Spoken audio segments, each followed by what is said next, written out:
welcome back to my show. As you all know, in the previous episodes, I've hyped up this special guest so much. I even gave you guys a clue on who she is, and that clue was so big that I guess you would have found out by now who she was. If you guys couldn't guess or didn't know who it was despite me telling you such a big clue, don't worry about it because you're gonna find out soon enough. In fact, the special guest is with me right now. So, hi, mystery guest. Could you please reveal yourself and maybe tell a bit about yourself and give synopsis of your books and as well as your TV career? Sure. I had no idea I was a mystery guest, but I'm very excited and really happy to be on your show. So thank you for inviting me. My name is Toni Gallagher. I have written 2 middle grade novels. The first one is called Twist My Charm, The Popularity Spell. And the second one is called Twist My Charm, Love Potion Number 11. But a very interesting thing about my career, in addition to writing children's books, is that I've spent more than 25 years working in reality TV. So I started as a lowly story editor and worked my way up to an executive producer of all kinds of shows that you may or may not know, including Real Housewives of Beverly Hills, The Real World, which is one of the original reality TV shows on MTV. And currently I'm on a show on Lifetime called Married at First Sight. That sounds fantastic. So any parents or any grown-ups watching this episode, you guys should definitely check out that show and the other shows she's produced. For the young writers and young listeners listening to this, I would not recommend watching those episodes or watching those shows without parental guidance. Although you're completely free to check out the books Toni has written, they're amazing and perfect for you guys if you love magic and friendship and like really good chemistry between friends. If you love those kind of things, that book is definitely for you. So Toni, you're a TV producer. So how's that experience helped you write your books? There are so many ways that writing for television has helped me write my books. Now, I started writing, and I've been writing stories since I was a very young child. I have a bound book that we put together when I was in 4th grade. So I have never stopped writing stories. And when I moved to Hollywood, I tried to write television episodes and movie scripts, but I fell into reality TV. And at the beginning, it was like, how long am I going to be able to do this for a career? And who knew it was going to last as long as it has. But what's interesting about, you don't write for reality TV because you go out and you film the real lives of people. So what you have to do is shape the story based on what they filmed with the real people, which is almost harder than writing a book because you only can choose from what you have filmed already. So for me, it really helped me decide what is interesting to an audience, how to structure a scene to make somebody want to stay and continue watching. And that connects to reading. When you get to the end of a chapter and you want somebody to keep reading, you need to know how to do that. And also putting together an episode of a reality show, you need a plot that has a beginning and middle and end, and it might continue from episode to episode, but you need to know how to structure. And you also know if there's a plot hole because the show just doesn't make sense sometimes, and you need to figure out what's missing. So all of those kinds of things and more can translate into writing for children or writing for anyone. Definitely. What you just said about shows, sometimes shows are episodes which are continuations. Like if the story is about a girl trying to find her pet who got lost, it could just be a continuation of each episode showing how she tries to find. So it's kind of like each episode has a beginning and an end, but that end is kind of like a cliffhanger which makes you want to see the next episode. Now this is also commonly seen in Marvel shows like the newest show called The Runaways. Again, this is also a show which I would recommend if you're in the teen section because it has some profanity and language in it. So again, be mindful when watching these. So this episode actually, I would say, is dedicated mainly to teens and above. But of course, if you're a kid, then you're definitely fine with watching this episode. Just make sure that if you're planning on watching any of these things we're mentioning, to have like a parent or guardian be with you when you're like viewing them. But of course, the books, again, as I said earlier, are definitely for you, and you can definitely read them. Yes, the Twist My Charm books are middle grade, so they're kind of targeted to 8 to 12-year-olds, but I know people over 12 have really enjoyed them too. Definitely. I feel like middle grade just kind of like categorizes your book into a section, but that doesn't mean adults or people above the age of 12 cannot read it, because I think for YA as well, YA is for ages 15 to 15 and beyond. And I've known many adults reading YA books. I've seen, so actually, the sweet age of 14 is very hard to find books. I'm 14 and it's super hard because you're in between 13 and 15, right? So it's like you do not, middle grade is too young for you, and then Y becomes too mature. So then you have to find like the books right in between which have perfect content in it for you, right? So that's another thing where shows come in, where some shows they have like they're for targeted towards kids, but they have some themes which a show for adults would have. So sometimes a show seems like it's for kids, but then ends up having material or things in it which are actually dedicated towards adults. Mm-hmm. I worked on one reality show that you can probably find on YouTube. It was called Bug Juice, and it was about kids at summer camp, real kids at summer camp who were basically 10 to 12 years old. We did it way back in the year 2000 for 3 seasons, and then it got rebooted for 1 season in 2017 on the Disney Channel. So wow. For younger audiences, even now, I mean, granted, it took place in the late 90s, but I think kids going to summer camp is going to be the same always. They're going through the same thing. So it's a fun show for kids. Yeah, okay, so everyone who's listening to this episode, and that, again, as Toni just said, Bug Juice is amazing. I have seen a few episodes, I think, on YouTube and a few places. And I think it's also in Disney Plus. So if you guys have a subscription to Disney Plus or Netflix, you guys could check it out. Of course, I may be wrong here because there are many shows and episodes and movies which are having the same name or relating. So I might be wrong there, but you can do some research and find a few episodes to watch with your families. Okay, so on to my next question.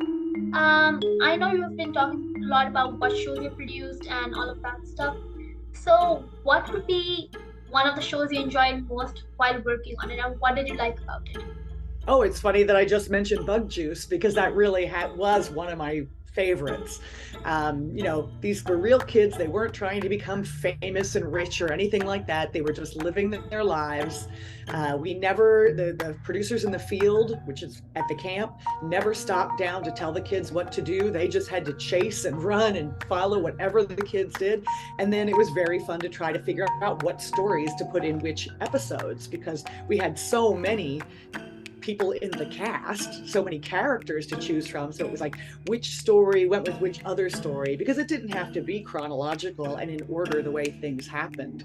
So sometimes we would find like a theme, like about, maybe a friendship theme or an overcoming your fear theme. So that was really fun. And I'm actually thinking about writing a new book with the topic of summer camp because that was one of my favorites.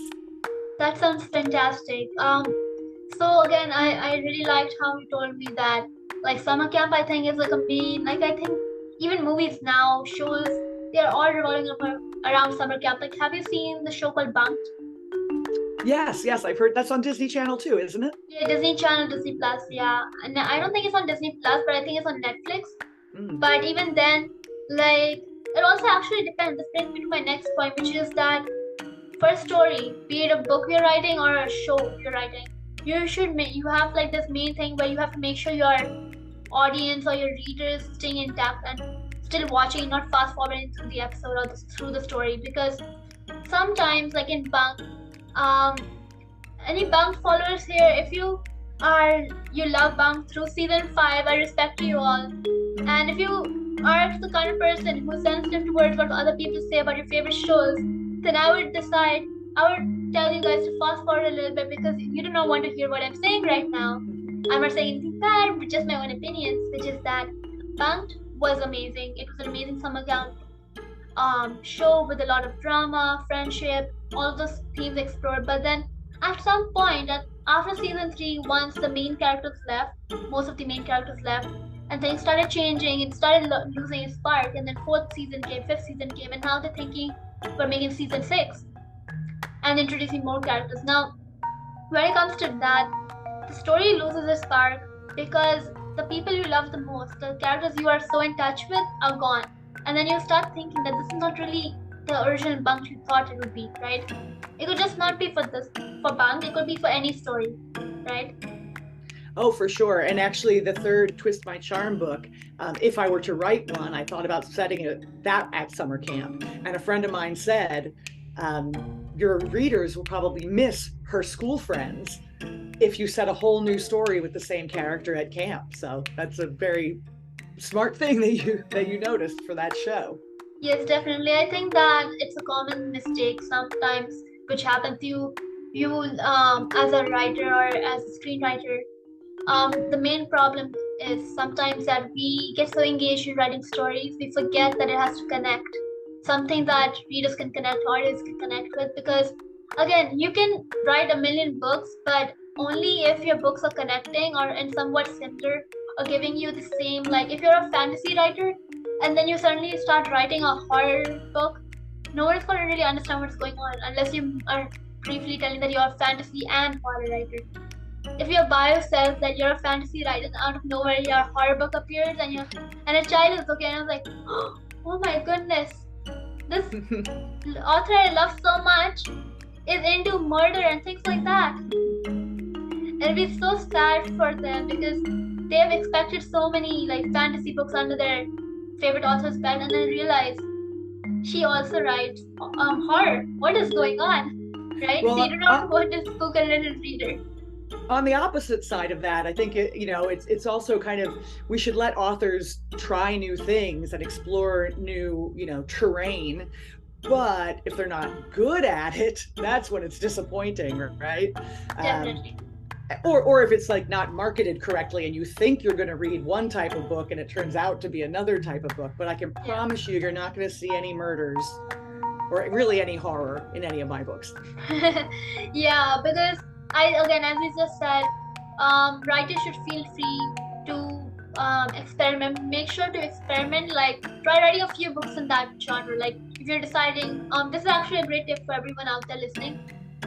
If you're writing, then you should make sure that if you're wanting to try something new, maybe write a few stories, a few books in that genre before you start on publishing that, because you do not want your image to be broken, especially if you have many books under your belt or writing for like a company or writing for a story competition. You want to make sure that the submissions you're doing is in your range and something that you can actually be good at. So again, as I just said, if you're writing fantasy but you want to try horror, maybe you could slowly come towards it. Maybe you could write a 6-word story, write a haiku with horror involved in it, or a short story, and then slowly build up to a novel, write more, and then after that maybe think about publishing it, maybe in a competition or through a traditional publishing route.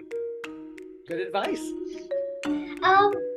My next question for you is, what made you want to become a TV producer as well as an author?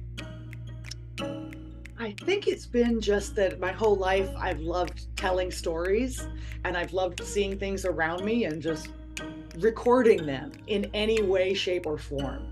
So I loved writing stories from when I was a kid. I've loved taking photographs since I was a kid. I would scrapbook my whole life. I have scrapbooks recording my life. Might not be the most interesting life in the world, but I like looking back on it. And then I think just, TV and film were just both things that I just enjoyed my whole life, as well as books. And maybe it also seemed kind of cool to move to California where it was warm and sunny, instead of, staying in Pennsylvania where it could be very cold in the winters and being a novelist. I think TV and film sounded exciting and fun and maybe more active, and you get to be with more people than writing alone. So I've had a good career in that I've gotten to experience a little bit of both. That's fantastic. I mean, I would understand why you would want to become an author and film writer, mainly because I guess, as you said, being a writer is sometimes gets lonely, right? Mm-hmm. Sometimes, because when you're reading or writing, you connect and you feel like you're actually in your story, right? You feel like you're living your story, even if it's just fiction, right? And something you've never experienced in life. You somehow connect right? Because for me as well, when I'm writing my books or writing anything, I start connecting. Like, even if I've never experienced that because it's a fantasy or whatever, I feel so happy when writing because you can connect. Like for me, my horror fantasy, which I'm currently writing, has one Indian character and one Korean character. Even though I'm not Korean, I can really connect with those characters because I have many friends who are Korean and many great authors who I know are Korean, and I really appreciate them and want their stories to be told. So again, everyone who's doing this, I think you should make sure and try researching the cultures you're trying to portray, especially if you're not from that culture. Because I know that sometimes common misunderstandings with certain cultures, like for Indians, many people think that they love playing cricket and all of them are good at it, right? That's one common misconception. Some people are just not meant for cricket or just do not know how to play, but that's one stereotype, right? And actually, this stereotype was mentioned in one of the episodes I did with Rajni Laroka. So if you guys are interested in learning more about stereotypes and things which have been going on in the Indian world, you should definitely be checking out that episode. I'll tell you which episode is in the show notes. So anyways, yeah. That's a very smart thing to share with everybody. I just finished writing a book and my agent is sending it out to publishers right now, and it takes place in Australia. And I've been to Australia a few times, but obviously I'm not Australian, but I did make sure to have an Australian friend read it and say, especially with like just turns of phrase, obviously they speak the same language, they speak English, but to read it and say, is this the way an Australian kid would talk? And tell me what words to change and all of that, or what just didn't feel real to somebody who lives there full time. So that's a good idea to like talk to people, and have people read your material and give you input on those kinds of things. I feel like what you said just now was the definition of a sensitivity reader, right? Yeah. Yes. A sensitivity reader, for anyone who does not know what that is, a sensitivity reader is a reader from the background you are writing for. That also does not mean that just for culture. It could just be any particular topic which is very controversial at times, and sometimes it's just basic cultural groups. For example, as Toni just said, for Australia, she had an Australian friend read it for her and decide on whether there's something which are offensive or need to be changed, things like that. So sensory readers, as said in the name, are people who associate or understand what you're writing about and can fully give you like a background of whether what you're doing is right. Yeah. For example, there's another thing in Indian books, which authors who are not Indian write about. I've seen in a couple of books where they describe skin color of Indians in a very inaccurate way. They describe it in a way that makes kids who are Indian who are reading the book feel inferior because they feel like I'm not good enough because I'm not a certain color or something, right? And I feel like through this podcast, bringing on diverse authors, bringing in the idea of diversity and inclusiveness just should inspire everyone to understand that you do not have to look a certain way. You can be whatever culture you are and still be a good person, still be a good writer, still be a good artist, still be a good student. Basically, still be good even after being different, because as I've said in previous episodes, being different is what makes us unique. If everyone was like the same copy of each person, we would not be having a fun life. It'd be like looking into the mirror whenever you look at someone else. If everyone was the same, where would any stories even come from? Exactly. Right. Life would be very boring. Yeah, it would be like, I don't actually have bread with butter, but it would be like bread without jam or bread without your favorite topping. Right. That's actually one of my favorite sayings. It's not really saying, but I kind of like that. So my last question for you is, what advice would you give to young writers and young filmmakers? Oh my gosh, I hate to quote the Nike phrase, but just do it. You don't have to think about growing up to be a writer. You can be a writer now. What's great about writing especially is that you don't really need anything else to do it. It doesn't cost any money. You don't need equipment. You don't even need other people, all you need to have is an idea and a pen and paper or a computer or a laptop and ideas, and you can start at any age. And you never stop learning. I would say keep learning. I still take writing classes. You never know it all. And even if you think you do, you take a new class, you go to a seminar, you listen to a new podcast, and you hear something in a new way that'll always help you be a better writer. So I would say write. Get input from other writers, from friends of yours who also like to write. I know you've spoken about that with other authors. Create a critique group. Be open-minded when people tell you what they think works and what doesn't work. Don't just think that your thing is perfect on the first try. Revision is always something that writers have to deal with. That's actually a lot of advice, but mainly just write. And I think it's great that you are encouraging kids out there to write for TV, movies, so whatever.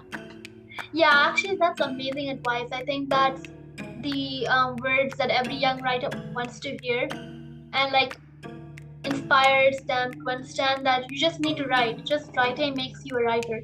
Yes. I've so far in most of my episodes prior to this year, I've had this podcast going on for 2 years, and I've been saying aspiring writer, but then one author tells me something which makes me understand that you're not aspiring to be a writer, you're aspiring to be an author, because a writer is someone who writes, and you are already writing if you're listening to the podcast or trying to get inspired to write.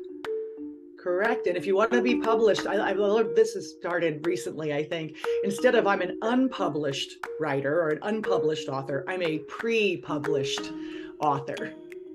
So that just puts you in the mindset that you will be published. You're just not quite there yet. You're pre-published. Yeah, just kind of manifest or think that you already are once, that you will start working like a published author, so that when the time comes, you're already prepared and ready to go. Yes. So thank you so much for being on my podcast today. Well, thank you so much for asking me, and good luck to you and all of the other writers out there. Same to you.